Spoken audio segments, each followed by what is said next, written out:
Right, vanhu vari South Africa uyai pano zvinomira Mushe guys. Yei, I know kazhinji patinotaura nyaya dzemuSouth Africa munomu vanhu vakawanda vanotanga kuti iwewe uri kuzodai, it's something chekuti vanozvitora personal zvakanyanya.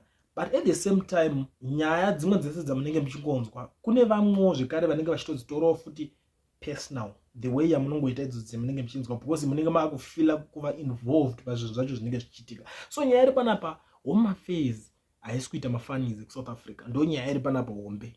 Home Affairs iri kuita zvinhu zvinorova ikoko. Pane statement rakabuda nezuro pachisi the Economic Freedom Fighters EFF have expressed concern over the 52.8 million which is equals to 2.9 million US dollars spent by the South African government on deporting undocumented immigrants between April and August this year. Home Affairs Minister Leon Schreiber, in a parliamentary Q&A session, revealed that the 19,750 illegal immigrants were deported during this period, a significant increase from the 10,808 deportations recorded in 2022 to 2023. EFF MP Tapelo Mohale questioned the high expenditure, arguing that the funds could have been more effective allocated towards enhancing border control measures. Mohale suggested that a stronger focus on preventing illegal entry would reduce the need for costly deportation and ensure a more sustainable approach to managing immigrants. These guys, I don't know why vari kuita zvinhu zvakadai so. Mari zhinji yavari kutotambisa and vari willing to spend a lot of money just kungoti vanhu vadzokere kunyika kwavo in the name of my illegal immigrants. Ndogara ndichionesa vanhu vakawanda kuti maZimbabweans vazhinji havasi illegal immigrants because of mitemo iri kuzoisiranwa pamaborders apa. Munhu passport kazhinji anogona kunge atori nayo. Uchipinda muSouth Africa uri kupiwa kana 3 weeks ndo dzinodhindwa papassport rako iwo. Dzadhindwa 3 weeks idzodzo, unofanirwa kuzodzokera uchinorinyiwa.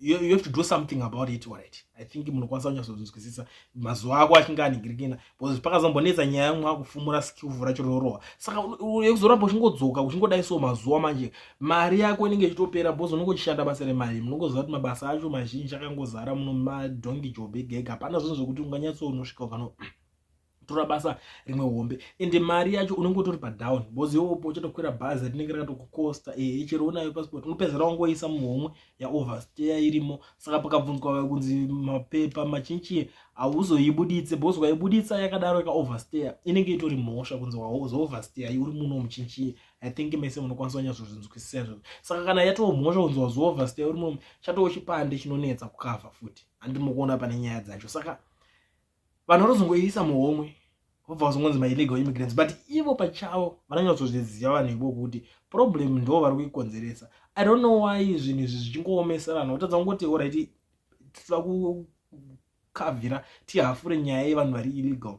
Ukangopinda stamp in, inofanira kunzi border rinofanira kungosvika rongoti stamp in, zvatopera. Stamp in so that vari kuziva kuti ndianani vari musystem, paitwa stamp in. Simple as that. Avadi vanenge vachitoziva kuti aiwa toda kudzvanyirira, but izvozvo they are not ready kutaura nezvazvo. Ende zvinhu zvakadaro zvinhu zvokuti zvinenge hazisi zvinhu zvokuti zvava zviri muAfrica. Zvese zvemabhodha zvemuganu izvi kwakungoomesarana uri kungorwadzisanawo zvekungoitisana zvozvo, but zvinhu zvokuti zvakanga zvisimo kudhara. Iko zvinezvi kwakungoti iwe ngatingoteedzera. Mapresidents ese emaAfrica pavakapinda vambotanga vacolonizwa, pavakazodzoka vakuti vatora zvigaro, hapana chavakachinja, vakangocontinue the same thing. Saka zvekuzonzi vanhu vakacolonizwa vakachinja hazvisi kumeka sense, because chero kuzvitonga kuzere kwacho kunonzi vanhu vakawana kuzvitonga kuzere. I don't think so, and I don't believe kuti vanhu vari kuzvitonga kuzere, vanhu vachiomeserana kudai so. Munhu ari kutorai kuti ndiri muAfrica ndoda kuhasela, ndoda kuti ukatatarisa vanhu vazhinji dzimwe dzanga dzitori vanhu vazhinji mutori hama nehama, enda unotarisa side rekunana wakuenda nekunana Zambia, Zimbabwe, vanhu vari mudhuze momo, same WhatsApp group, vanhu vamwe chete, same applies South Africa, neLimpopo province yese chingobva paMessina zvidai so neBedbridge chichingodai so tichingodai same WhatsApp group vanhu vamwe chete tingori vanhu vamwe chete tese tichangoramba takangoda takangojoinana tingora but vanhu vakasvika pakuseparate kana zvimaborders because of vanhu vaingoti tatosvika panapa tatoganhurana tatocolonize mapresidents acho ndobva vasvika pavadaro. The funny thing chakuzoitika ndechekuti iko zvinezvi vakaita yavo vanoti SADC but vanhu vari kuramba vachishungurudzwa kudaro yeti imimi Zimbabwe muri imi maSADC chairman. Panoda kuongororwa ipapa. I don't know kuti nyaya munoiona sei guys, but inyaya inorwadza chokwadi kuti potishandiswa 2 million kuti vanhu vanzi vadzoserwe mari iyoyo dai vari kuita something kuti vachitowedzera kutogadzira mabasa evanhu vacho maZimbabweans. Unofunga kuti vanoenda kupi? Anodzokera kuZimbabwe kwacho ndiani? Vacho vakaningina ndosakaona AFF iri kutocomplain because inenyatsozviziva kuti these people vari kunzi vakanodzoserwa ivava vakadzoserwa kupi?